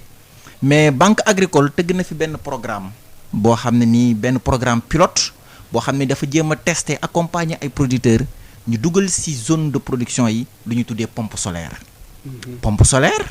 boo ne pompe solaire maanaam di nga wàññi pollution bi nga xam ne nii carburant diesel bi da koy apporter si atmosphère bi donc financement loolu bokk na si lu ñu tuddee financement vert. parce que day contribuer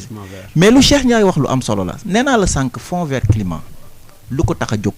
mooy xool lépp li nga xam ne ni dafa am impact ci changement climatique bi mu xool yan jéego la ci war a andi en facilitant financement yi production horticole tey mais Sénégal dafa am réflexion bu ñu war a pousser mooy tey pour man du problème production mais naka la ñuy joxe valeur production bi en insistant beaucoup sur la transformation wax na ko su des producteurs yëpp génn nañ oignon bi tey teg ko suba mu taw oignon bi day yàqu parce que amuñu fu ñu ko conserver. c'est le cas actuellement. mais tey grâce ak financement peut-être suñu réfléchir benn projet boo xam ne nii si ligne peut-être fond vert mun nañ si dugal ay maanaam infrastructure wala ay entrepôt yu nga xam ne nii dañu utiliser ay xarala yi nga xam ne nii maanaam day protéger environnement wala mu contribuer à baisser lépp lu jëm si mbirum changement climatique bi tey nekk na loo xam ne ni tey ñooñu mun banque agricole via peut-être accréditation bu mu am war na leen mën a may ay yoon yoo xam ne nii war nañ mën a financer activité yu loolu daf may permettre ma lancer appel tey suñu acteurs privés nationaux yi wax leen ne tey Sénégal maanaam mettre na en place cadre vraiment en termes de stratégie mettre nañ en place cadre yi teg nañ tey benn dispositif yoo xam ne nii war nañ ko mën a utiliser xool si lépp lu jëm si mbirum financement énergie renouvelable lépp lu jëm si mbirum financement adaptation changement climatique lan la ñu war a mën a xalaat teg ay investissement yoo xam ne nii tey lu mel ni banque agricole yu mel yeneen entité accrédité yi en rapport avec évidemment ministère de l'environnement war leen mën a accompagner ba gën a renforcer chaîne de valeur bi Cheikh Ndiaye chaîne de valeur bu mu la wax yëpp de la production à la commercialisation am na ay produits yoo xam ne nii ay produits verts yu ñu mën a tëgg accompagner ko ak banque agricole mën nañ ko see def grâce donc au financement donc vert. mais est-ce que information yaa ngi doon wax léegi secteur privé bi war na leen gën ñaax ak yu demee nag yooyu pour ñu réaliser mais est-ce que kii bi la information bii ngay joxe dana passer si fi nga xam ne également fa la war passer pour que ñoo mën jël également seen disposition. xam nga dama ne la engagement bu Sénégal jël. du engagement banque agricole engagement état du Sénégal la. pour contribuer à la lutte contre le changement climatique. donc contribution nationale contribution déterminée nationale bu Sénégal. soo seetloo temps yi le ministère de l'environnement bañ koy vulgariser ministre bi daf ne soxla nañ tey 13 millions de dollars américains pour ñu financer ko. Sénégal def na ci ay jéego ndaxte fonds vert climat tey soo xoolee boobu ba léegi au moins am nañ 10 projets yi nga xam ne nii jëm na ci presque 150 millions yi nga xam ne nii tey Sénégal financé na ko Sénégal maanaam contribué na ko un peu ci apport financement boobu. mais ba ñuy vulgariser dañuy invité woon acteurs nationaux yëpp acteurs privés yi porteurs d'investissement yi acteurs territoriaux yi invité maanaam élus locaux yi tey soo jëlee lu mel ni gestion des déchets au niveau des communes déchets problème la si communes yi alors que tey gestion des déchets mun nañ si tëgg ay projets yoo xam ne ni dafa nekk projet yu lëkkaloo si concert si mbirum gestion environnement ñëw tey soumettre ko banque agricole accompagner promoteur yooyu ñi dem dugal ko au niveau du fonds mais waxuma sax privé même normalement sax est-ce que maire bi sax waru mën porter le projet mais justement parce que en Europe am na yoo xam ne maire yi seen bopp sax ñoom ñooy mais justement ma profite aussi encore pour gërëm ministère de l'environnement parce que grâce ak seen autorité nationale désignée bi Sénégal am na tey benn deuxième programme bi nga xam ne ni banque agricole moo nekk di ko conduire tey moom la ñu tuddee programme RIDNES lu ñu tuddee programme de renforcement des capacités maanaam préparation pays yi pour ñu mun a tëgg ay projet yu jëm si mbirum fonds vert deuxième RIDNES du Sénégal bi dañ ko tuddee RIDNES boo xam ne day accompagner rek maanaam élaboration wala préparer Sénégal ñu mun a tëgg ay projet tey autorité nationale désignée boobu def na communication yu bëri soo xoolee fan yee lancé nañ ay appel à proposition de projet grâce à l'appui donc de la banque agricole jot nañ vraiment ay expression yu bëri donc ñu ngi waaj a def maanaam benn évaluation si loolu jot nañ si projet yu bëri yu jógee si régions yi si collectivités territoriales yi maires yi donc dinañ def après tabaski bi incha allah benn évaluation dem def tour xool tey mun nañ ne dans le cadre de l'intercommunalité pourquoi pas duñu lëkkaloo ay département lëkkaloo ay région ak privé bi sax ak privé bi ñu ne mais écoutez tey nañuy projet gestion des déchets bi war na mën a produire par exemple biocarburant war na mën a produire électricité je dis n'importe quoi ak temps voilà et cetera donc pour won la ne nag pour won la vraiment que ne voilà l'accès en cette possibilité tey yu Sénégal am pour dugal ay projet au fond vert nekk na taxaw na mais dafa encore une fois jéego bu ñu war a def pour tëgg projet yooyu liggéey si donc banque agricole centre de suivi écologique nekk ñaari entité yoo xam ne ni ay entité nationale leen yoo xam ne dañuy am accès direct au fond vert maanaam dañuy andi projet ñi réfléchir si ministère de l'environnement à travers autorité nationale désignée daal ne projet bii kat lëkkaloo na ak sama vision lëkkaloo na ak sama objectif yi ma bind ci CDN bi nañ ko dugal fond vert donc via banque agricole wala centre de suivi écologique wala beneen entité rek donc ñu financer leen donc acteurs publics yi acteurs privés yi ñëpp tey en tout cas am nañ possibilité réfléchir waxtaan wala xool ak banque agricole naka lañ mën a financer ay projets yi jëm ci loolu. donc daal léegi loolu tax daal la banque agricole taxaw. parce que léegi am na opportunité yu gën tàng kenn dootul wax kees. waaw kees moom mu ngi suñu ginnaaw. ndax kees dafa mel ne dafa tuuti. tey nag kees te lii nekk si kanam tey jii moom. waaw léegi daal la banque leen war di wax agricole. waaw la banque agricole moom li ci gën a neex sax ci tur bi mooy dafa wuyu borom. xam nga boo nee banque agricole moom kenn dootul laajte. déedéet daanaka lan lay njëkk a liggéey ku ne xam nañ ko. te aussi foofu daf ci am lu am importance loo xam ni fokk ñu waxaat ko mooy importance su. Institution financière yoo xam ni dañuy financer développement ci dëkk parce que boo xoolee bu ñu nee kees nekkuloon Sénégal kese kees nekkoon na daanaka dans toute la sous-région mais ñu ci bëri aussi xëy na seen bos mujjul am yàgg boo xam ni dafa dem ba disparaître mais tey constat bi ñu gis mooy ku ci nekk yaa ngi jéem a créer waat sa banque agricole banque boo xam ni day ñëw financer sa mbay te boo ko amalul sa bopp dina jafe torop nga am outil yoo xam ni tey jii li nga bëgg a def ci sa wàllu mbay di nga ko mën a def moo tax nag c'est important aussi de le dire que la position de l'État au niveau de la banque agricole l'État est le premier partenaire de la banque agricole donc loolu aussi il faut ñu wax ko te wax dëgg yàlla ci lëkkaloo bi nga xam ne ñu ngi koy lëkkaloo ak ñoom aussi lëkkaloo bu am doole la boo xam ni ku ci nekk gis nga ci sa bopp donc beneen aspect bi nga xam ni bëggoon naa ci ñëw mooy ci wàllu produit yi aussi parce que wax nañu lu bari ci li nga xam ni jëm na ci wàllu mbay mi mais ci wàllu jigéen ñi aussi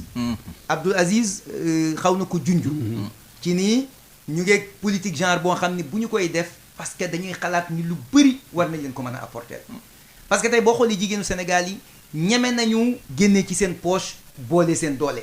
ñeme nañu cotisation ñeme nañu teel a xëy ñeme nañu guddee wàcc ñeme nañu liggéey donc am na loo xam ni yaakaar nañ ni bu ñu àndeek ñoom def ko ci xëy na dana gën a baral jéego bi loolu nag commencé wuñ ko tey parce que bu ñu delloo 15 ans wa ci ginnaaw am na programme bu ñu tëggoon boo xam ne ñu ngi ko woowee woon programme linkage jigéen kese lay financé dawal nañ cee dawal ba benn moment état bi am benn fonds boo xam ni waa Koweït ñoo ko joxoon mu tolloon ci à peu près 2 milliards état bi ñëw jox ko banque agricole ci fonds boobu ba léegi ñu ngi ciy continuer di financer jigéen ñi te jigéen kese lay financer projet jigéen seen remboursement baax na jigéen ñi waaw comme yenn saa yi mu sooxe waaye nag ñu ngi continuer ak ñoom di ci liggéey comme remboursement góor ñi aussi dana sooxe voilà waaye li ci ëpp solo mooy liggéey bi nga xam ni di nga ko mën a def ak ñoom parce que aussi nag koy àndal di liggéey même bu amee rëq-rëq xëy na da nga jàppale ba mu jógaat mais ba léegi ñu ngi ci ànd ak ñoom ci loolu parce que aussi dafa am loo xam ni xëy na ñëpp jotewuñu ko tey jii bu ñu nee compte bancaire xëy na di ku jóg rek mën ngaa dem ci banque ba ubbi compte bi ñu demee aussi ba dox ba jamono toll foofu ñu ni kat ñun war nañu xool ci xarala yu bees yi lan lañ ci war a mën a teg ñu ni kon nañ dugal le digital ci la ñu créer benn plateforme boo xam ne Agricash lañ koy woowe plateforme boobu ñu ciy sukkandiku aussi di jëflanteeg suñu clientèle traditionnelle ak yeneen ñi nga xam ne aussi du clientèle traditionnelle ci wàllu jokkalante xaalis tey jii plateforme boobu boo xoolee ci la ñuy sukkandiku pour même ñi nga xam ni dañuy jaay ceeb ci ki nga xam ni dañ ko lebal mu bay ak ki nga xam ni dañ ko daf koy jënd ñu lebal ko bu koy fay mën na ko jaarale ci plateforme boobu pour que moom mu am dans son calpe xaalis boo xam ni heure bu ko neex la koy dépenser donc loolu aussi dañ koy booleeg li nga xam ni moom lañ am comme yéene ci jigéen ñi bi ñu demee aussi ci wàllu équipement boo xoolee parce que tudd nañ ko tuddaat ko parce que mbay aussi du dooley loxo mbay aussi dafay dooley machine lay laaj te ku nekk xam na ni machines yi souvent du yomb bi ñu demee ba benn jamono dañ ni kat comme que dañ daan jël alal di joxe lebal la nga dem jënd léegi nañu jéem a créer beneen produit boo xam ni dinañu ko tuddee lu ñu naan crédit bail maanaam tey jii nga ni damaa soxla tracteur banque bi ñëw ànd ak yow saytu que ni lii wér na ni lii tracteur soxla nga ko wala moissonneuse boo xam ni day récolter soxla nga ko wala sax koo xam ni ci BTP nga nekk damaa soxla camion damaa soxla dampeur dama soxla bu ñu ko xoolee ba mu wóor ñu ni lii lu ñu mën a financer la banque bi jënd ko jox la ko nga liggéey nga koy fay ay loyer loolu day dindi daanaka wàllu garantie bi nga xam ni dañ la ko daan laaj avant ñu lay jox xaalis bi nga dem jëndi boo demee ba période loyer bi jeex ñu ne am na loo xam ni da nga ko ciy teg boo ko soxlaa ñu jox la ko boo ko ca tegee ñu jox la ko mu continuer doon ak yow donc loolu yépp ci li ngay wax naan taxawaay bu bees bi nga xam ne am nañ ko dafa am yu mu àndal yu bëri parce que moom laa doon expliquer ci développement de l'offre commerciale bi nga xam ni moom la banque agricole amee depuis bi ñu lancé plan d'affaires bi maanaam 2018 2022 te ñu ngi ci ba léegi waaw foofu aussi lu am importance la wax tudd na politique genre bi dafa ciblé tey maanaam possibilité accompagner surtout ay jeunes start-up yu jëm si mbirum yu jigéen ñi si également jeunes yi parce que wax na ko parfois dañuy am yenn contrainte bu ñu demee seeti banques yi donc ñi daaj leen yenn garantie yenn sûreté yi waaye banque agricole te maa ngi koy ma wax ko waxtu bu ñuy wax ak yow nii période yi am nañ benn consultante boo xam ne nii Fonds Vert Climat si boppam sax moo ñu faciliter loolu à travers programme Readiness bi mi ngi accompagner waat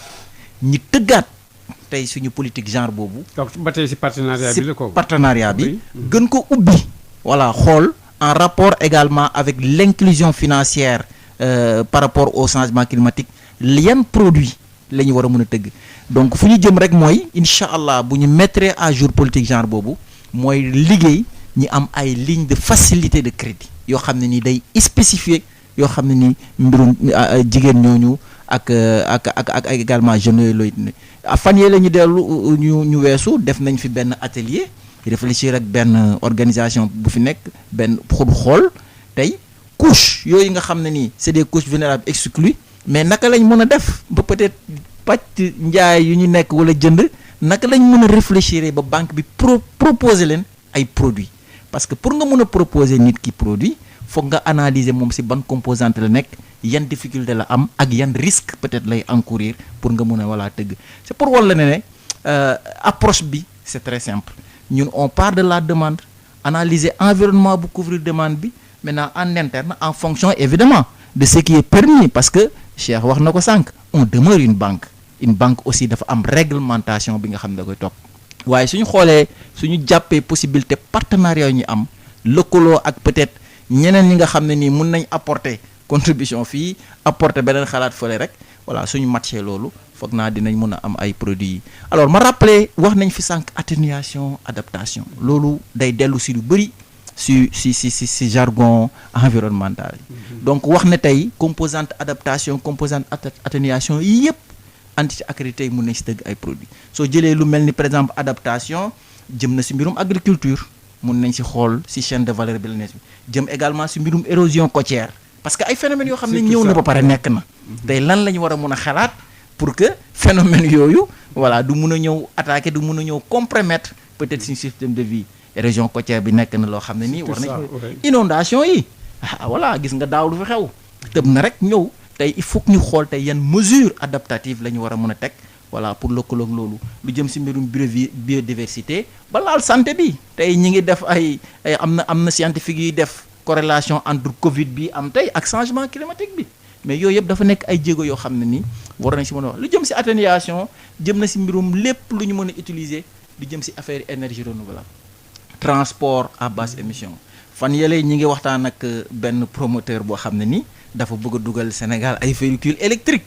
pourquoi pas donc il faut ñu am ambition donc pour wax ne daal vraiment c'est un secteur privé national bi encore une fois voilà une occasion boo xam ne nii mais il faut que dafa laaj nag liggéey dafa laaj tamit toog lëkkaloo concertation voilà en rapport donc avec ministère de l'environnement. biocarburant xalaatu leen si dara. pourquoi pas oui biocarburant mu war na mën a nekk. jege doon c'est à notre portée yaa ngi wax léegi électricité. mais nekk na loo xam ne tam pourquoi pas nu xool un peu si bio bi. Sénégal wala dafa am ay gàllankoor parce que Abdoulaye Wade lancé woon na projet boobu dans le temps. waaw xam nga projet mais c'est pas aller loin de côté Tamba jawte nañ ko bay tuuti xam nga gars yi tiital nit ñi wax ni dafa bëri jaan ay femmes di yuuxu yu kenn xamul découragé. projet waaw man forestier la forestier. mais bon les brésiliens ñoo koy def. waaw donc bëri jaan ak ñàkk jaan lépp loo gis rek dafa am ay. jàngat yoo siy tiré peut-être que benn instant peut-être que am na lu taxoon projet boobu doxul waaye taxul ne dañ ne dafa bon voilà dañ ko war a bàyyi am na ñu koy def gaa moom am na ñoo xam ne sax duñ ko amee sax loo xam ne war nañ ko mën defee dañuy daw ba fattu parce que lu ñëpp ñoom bëri la léegi ay garab ak yu demee noonu yooyu Brésil man je sais que am na yu bëri yu mu def si yu mag mais si wàllu mbay rek nañ ko déparé jax na takk ak xalaat ak comme ni ngeen ko doon waxee dawal xel yëm seet looy def jàng tam milieu bi seet tam ñooy partenariat ak ñeneen loolu quoi ay lëkkaloo yu bëri rek. yàlla xam na ne innovation bi te Cheikh Ndiaye duma bàyyi ma fenn ñi ngi dañuy lu ñuy jot si ay expression de besoin te loolu damay féliciter vraiment voilà ingéniosité sénégalais yi. sànq rek ba may génn sama bureau maa ngi jot. benn appel benn sénégalais boo xam ne ni France la jànge bëgg a ñibbi si fii mais muy proposer ay solution yu doy waar si mbirum financement de l'agriculture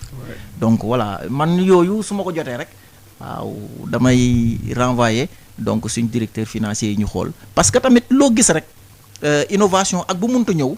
il faut que d'abord nga jàng ko xool ndax méngoo nag tamit suñu système yu ñuy doxee fii parce que dem aussi importer benn affaire ne mi ngi dox fële Brésil wala mi ngi baax ñëw war naa mën a def voilà c'est pas aussi na la commencé sax suñu bopp ba pare d'abord et Dieu sait connaissance locale bi connaissance endogène bi am nañ lu bëree lu ñu si mën a jàng. non comme ni koy ñëpp amee rek noonu lañ ko amee léegi sax est-ce que léegi nag moyen yaa ngi fa pour def ko wala ñoo ngi koy def c'est ça le grand problème ma dellu si waat si Cheikh Ndiaye yow mi nga xam ne yaa amee affaire commercialisation ak marketing léegi def naa heure bi moom waa passé na sax. xoj nañu waaye léegi def naa am na ba tey rek moom loo xam ne puisque yéen sponsors yi kenn ñemewu leen ñemale si waxtu donc léegi am na loo xam ne par exemple mën nga si dolliwaat ma déglu la. waaw xanaa rek di gën a ñaax di gën a woote encore pour que ñu jublu ci financement wu mbay mi. damay nettali man kay côté boobu sax li mu leen bëggoon laaj yéen en tant que banque defe naa am na yeneen banque yu finance banque noonu. waaw maanaam li ñuy wax ci alal ju li ñuy wax am na yu ngeen di nekk yu am doole yoo xam ne dana gën tax ngeen gën tàmbeeku si biir réew mi mais moom maanaam ci la bokk parce que am na lu la ci Aziz ji parce que ñun dañoo xaw a jaaxle na ñun ñi nga xam ne ñun agriculture moom far ñuy gis par exemple benn banque rek ngay dégg c'est pas possible waaw xam nga ci pays boo xam ne da nga ni yow sa biir yaa ngi ko dénk suuf si ak ndox mi waaw mais moo tax nag ma ni la xam nga lu ci bëri mooy li ñuy wax léegi avant ñuy commencer émission bi ci nii il faut ñu gën ci jublu et puis il faut ñu am neneen ñu koy xoolee xam nga wax naa la fi bi ñu demee Inde ba ñu ni ñu ñoom banque bu fa nekk da ngay am boo ñëwee installé wu da ngay contribuer ci financement wu agriculture kooku moom daanaka duñ ko négocier ñun suñu réflexe moo doonoon wax leen ni leen waaw léegi risque yi nga xam ne moo wékku ci agriculture kan moo koy porter mais réponse bi c'était simple pour ñoom parce que ñoom ils ont une grande banque boo xam ni moom daanaka ci loolu la gën a jublu ñu ni ñu mais agriculture ak yeneen secteurs yi ñoo yem risque agriculture gënul risque yeneen secteurs yi ci seen wax parce que dañu ko liggéey aussi dañu ci réfléchir topp ci ba àgg foo xam ni ku ci nekk dina sawar ñëw def ci alal te loolu aussi ci la ñuy woote joxe tam ay avantages waaw joxe ay avantages tey ji yaa ngi wax maanaam est-ce que amul banque yu financé banque maanaam lii nga xam ni moom lañ doon wax ak Abdoul Aziz Diédhiou te ñu nekk ci ak institution bu mel ni FIDA mais yu mel noonu bu ñu ca àggee tey mën nga am benn 20 millions de dollars wala benn 30 millions de dollars boo xam ni mais la nga koy jote dana jàppandi lool pour nga jox ko ñoo xam ni boo njël liggéeyee jariñ leen te tey jii boo xoolee pour wane laa waxaat insister waat encore ci positionnement banque agricole ci financement wu agriculture tey boo yëroon li nga xam ni ñun joxe nañ ko ci alal mu nekk ci suñuy këyit ci 2020 bi boo demoon ci bilan 2020 bi di nga fa fekk ni li jëm ci wàllu agriculture daanaka romb na lu mat téeméeri milliards ak juróom fukk ak ñeent ça veut dire que am na besoin bi mi ngi fi li ci des nag mooy ñu lënkaloo ànd teg ay mécanisme teg ay système yoo xam ni képp ku ci sampu di nga xam ni lii du kese rek da ngaa war a am maanaam garantie bu dëgër pour ñu jox la ko parce que bu ñu àndee rek dañuy commencer gis ay buntu moo tax bépp projet bépp programme bépp maanaam bailleur boo xam ne da ngay yor un programme wala projet di ko dawal ñun da nga ñuy intéressé ci wàllu partenariat parce que dañ ciy tirer ay oyofal yu bari yoo xam ne dañ ko ciy jëlee wax naa kaawu USAID léegi wax naa kaawu AFC léegi mën naa ko wax aussi ci BAD am na ay projet yoo xam ni muy Proval CV muy PDCG ay lignes la ñuy teg yoo xam ni ci banque agricole lañ koy teg bu ko defee conditions yi nga xam ni moom lañ ko ciy tegee dina permettre ñañu koy jox ñu joxe leen ko ci anam boo xam ne anam bu yomb la délégation à l'entrepreneuriat rapide aussi ci anam yooyu la ñuy dox parce que ñun ak ñoom aussi dañuy ànd ci xeetu financement yoo xam ni bu ñu indee alal ñun ñu indi alal ñu boole dem seeti foo xam ni war nañ ko fa mën a dugal ñu dugalandoo ko fa saytoondoo ko mais la fay génn delluwaat ci ñi nga xam ni ñoom ñoo ko soxla mais daal besoin yi moom kenn werante wu ko surtout nag li jëm ci wàllu transformation li jëm ci wàllu conditionnement li jëm ci wàllu conservation ak augmenter sensiblement le niveau de production te foofu bu ma ci taxawee rek céréales lay taxaw te foofu lay mujjee xëy na maxtaar mooy boo jëlee lépp luy dugubu suuna ak mboq tey jii daanaka sénégalais yi bëgg nañ ko lool ba Europe koñ ba sax demande bi dégg naa doyul sax tey jii boo xoolee li nga xam ni moom la ñuy produire ci dugubu suuna maanaam suñu industrie locale yi di ko transformer di ko def caagri wala cere wala leneen boo xoolee fa ñu koy bayee fu ci ëpp ma nga nekk ci géewub Saalum boobu daanaka fa la ñu koy bayee ñun lëkkaloo yi ñu ci def depuis 3 ans ou 4 ans mooy ay coopératives yoo xam ni ay jigéen yu jàmbaare ñoo ko jiite ñu lënkale leen nag koo xam ni day transformer mu nekk fii ñëpp xam ko lépp lu ñuy loo xam ni dañ koy jaay ñun ñooy def yombal boobu bu ñu leen financé bu ñu bayee ba pare ñu jaay ko dugub ji mu transformé ko daaw dugg nañ ci wàllu ñebbe boo demee dans le Louga la ci programme bu ñu amoon ak AFD bi problème mu Covid bi amee ñu xalaat ni kat ñun war nañ am programme boo xam ni il faut mu jàpp ci wàllu dundin bi ñu ni nañu jël filière yi nga xam ni yaakaar nañ ni maanaam seen liggéey jafewul te ku ci liggéey di nga ci am dara mais ba ñu ci jéegoo dugg ci mais njariñ da caa feeñ te ñebbe wax dëgg yàlla jafewul a bay te tey kilo ñebbe boo demoon di ko jëndi doo ko jëndee lu yées 300 400 500 naa ko fayda yu ndaw la alors donc potentiel bi am na fi nañu ci gën a taxaw gën ci jublu en tout cas banque agricole moom toujours mu ngi ci réflexion yu mel noonu yoo xam ni day wut ñu mu ciy àndal wut ñoo xam ni aussi dañ ko ci jàppale ak ubbeeku goo xam ni képp koo xam ni war nga ci mën a xuus ba sori ñu ànd ceeg yow xuus ba sori li nga xam ni moo ci war a dem ci alal aussi ñu làmb ci suñu poste li ca nekk def ko ci pour que aussi mbayum Sénégal mën a jëm kanam mais économie Sénégal dans sa globalité mën a jëm kanam. voilà merci beaucoup Cheikh Ndiaye may fàttali yow yaa amee direction communication et commercialisation léegi ñu lay gërëm vraiment si li nga xam ni indi ngeen ko si wàllu leeral mbirum banque bi ak ñi nga xam ne tam ñoom ngeen di jëflanteen muy institution muy ñi nga xam ne ñooy organisation yi ñi fi nekk tam ak tam organisation intergouvernementale taal yi nga xam itam également dañ fi nekk itam di leen jàppale ak financiers yi yooyu yëpp léegi ma dernier mot bi nag def naa kooku ñoo ngi koy wax Abdou Aziz Diédhiou nañ koy jox moom Abdou sa dernier mot bala nuy tëj. waaw xanaa encore une fois remercier Sud si partenariat bi comme nu ko Cheikh Ndiaye wax rek man je pense que tey dynamique bu banque agricole jël intégré lépp lu jëm si mbirum changement climatique si financement bi dynamique bu ñu rafetlu la mu nekk nag stratégie bi ñu bâtir ko si ñaari bunt anticipation ak adaptation je pense que tey bu ñu anticiper choc yi donc mettre en place cadre bi mettre en place outils yi tey nag il faut que tey ñu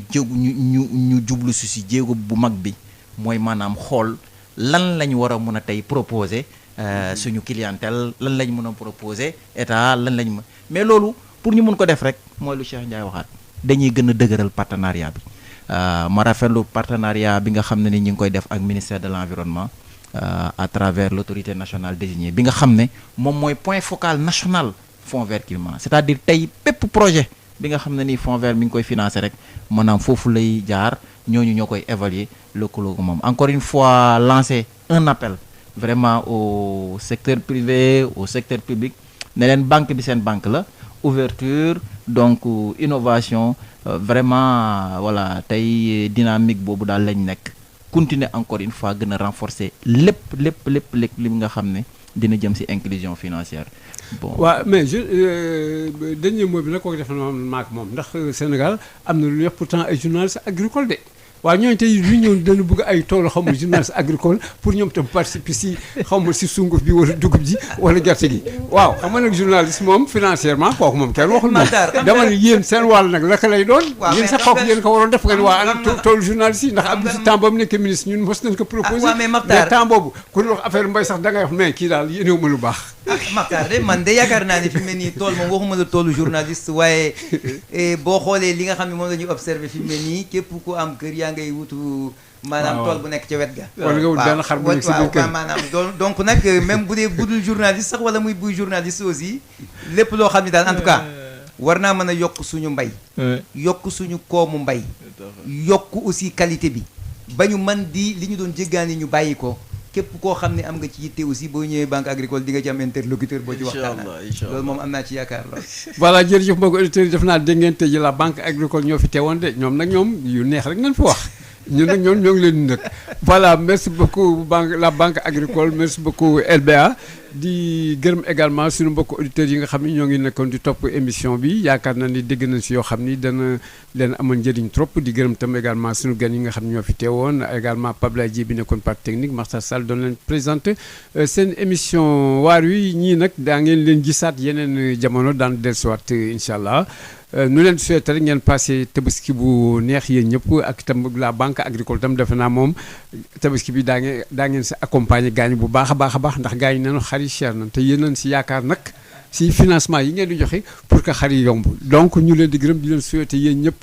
yeneen tabaski yu bare nu defee ko si bànneex jërëjëf ñi doon déglu yëpp Makhtar Sall doon leen présente seen émission jërëjëf.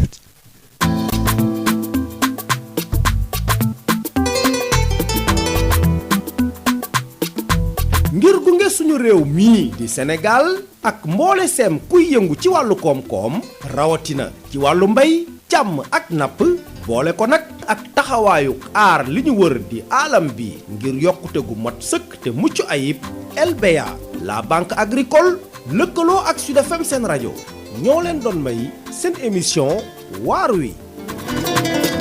la banque agricole LBA di banque bi xarañ te ubbeeku